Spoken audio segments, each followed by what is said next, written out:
In an alternate 1914, Gavrilo Princip's bullet misses its mark, leaving Archduke Franz Ferdinand unharmed. The assassination attempt still throws Austria-Hungary into turmoil, but without a clear casus belli, the hawks in Vienna struggle to garner support for a full-scale invasion of Serbia. Ferdinand, shaken but alive, uses his influence to advocate for a more diplomatic approach. He seeks to appease Serbian nationalists through concessions and reforms within the Austro-Hungarian Empire. The Archduke, now more determined than ever to secure peace, believes that understanding and compromise are the only paths forward. Meanwhile, Kaiser Wilhelm II, relieved by the averted crisis, leans on his relationship with Tsar Nicholas II to mediate the escalating tensions, preventing the mobilization of Russian forces. Wilhelm understands that a European war would be disastrous for all involved and uses his personal connection to the Tsar to try and calm the situation. Europe teeters on the brink, but the assassination that sparked a world war never occurs, and the delicate balance of power remains intact. However, the underlying issues of nationalism, imperialism, and militarism continue to simmer beneath the surface. Ferdinand's survival only delays the inevitable. The Archduke, now acutely aware of the fragility of peace, dedicates himself to reforming the Austro-Hungarian Empire. He envisions a more inclusive and representative government that addresses the grievances of its diverse ethnic groups. His efforts are met with resistance from conservative elements within the empire, who fear the erosion of their power and privilege. Despite the opposition, Ferdinand presses on, believing that reform is the only way to prevent future conflicts. Kaiser Wilhelm II, meanwhile, faces his own challenges. The German military, eager to test its strength, grows increasingly frustrated with the Kaiser's reluctance to engage in war. The arms race between Germany and Great Britain continues unabated, further fueling tensions across the continent. Great Britain, wary of Germany's growing power, remains committed to maintaining its naval supremacy and protecting its vast empire. France, still bitter over its defeat in the Franco-Prussian War, seeks opportunities to regain its lost territories. And Prestige. The seeds of future conflict are sown, even in the absence of the assassination that triggered World War I. The Balkans remain a powder keg, with various ethnic groups vying for independence and self-determination. Serbia, emboldened by Ferdinand's conciliatory approach, continues to harbor ambitions of uniting all South Slavs under its rule. Austria-Hungary, weakened by internal divisions and external pressures, struggles to maintain its grip on the region. The major powers of Europe, locked in a complex web of alliances and rivalries, continue to arm themselves for a war that many believe is inevitable. Ferdinand's survival has bought Europe some time, but the underlying tensions remain unresolved. The continent is a tinderbox, waiting for a spark to ignite. Whether that spark comes in the Balkans or elsewhere remains to be seen.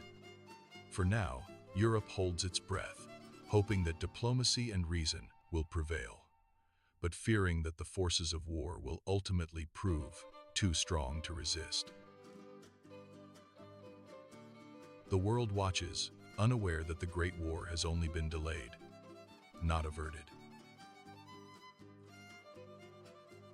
The world continued to evolve, and the future remained unwritten. But what kind of future was it?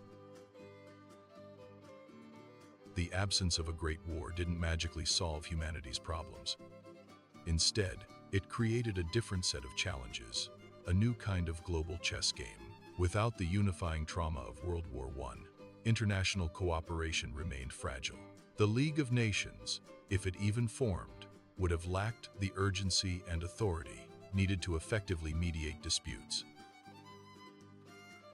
Regional conflicts, once overshadowed by the looming threat of a world war, now flared up with greater frequency.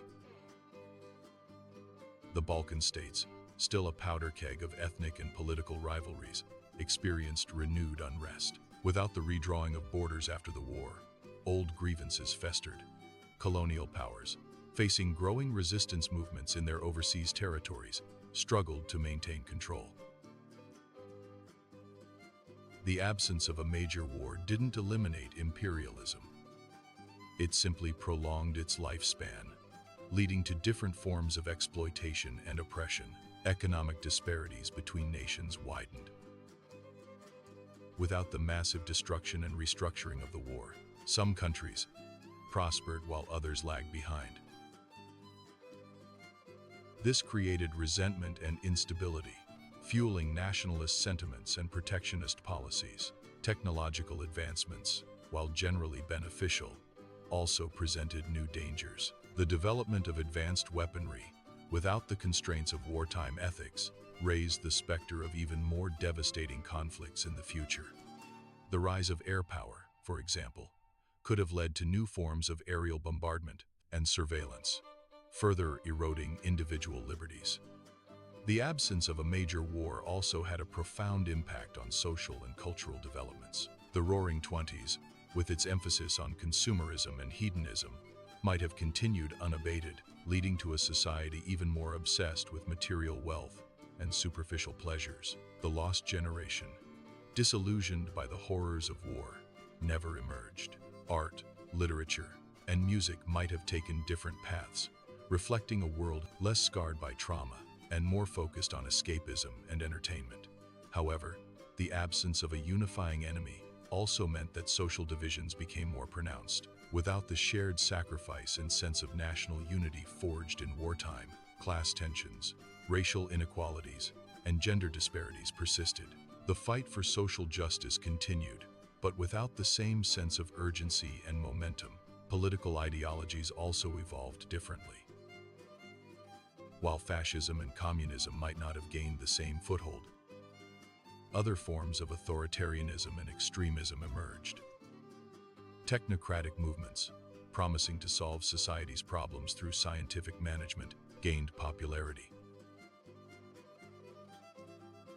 Eugenics, the pseudo-scientific belief in improving the human race through selective breeding, might have become even more widespread, leading to discriminatory policies and practices. The world without World War I was not a utopia. It was a world of missed opportunities and unforeseen consequences. A world where the potential for progress was constantly undermined by human greed, ambition, and prejudice. It was a world that continued to grapple with the same fundamental questions of power, justice, and the meaning of life. The absence of one great catastrophe did not guarantee a brighter future. It simply shifted the playing field, creating new challenges and uncertainties. The world remained on a knife's edge, teetering between progress and destruction. The assassination in Sarajevo may have been avoided, but the underlying tensions that fueled the conflict remained. They simmered beneath the surface, waiting for another spark to ignite them. The future, unwritten, held both promise and peril. It was a future where humanity's choices would determine its fate. A future where the lessons of the past, both learned and unlearned, would shape the world to come. The missed shot offered a chance for a different path. But whether that path led to a better world remained to be seen. The story was far from over. It was only just beginning.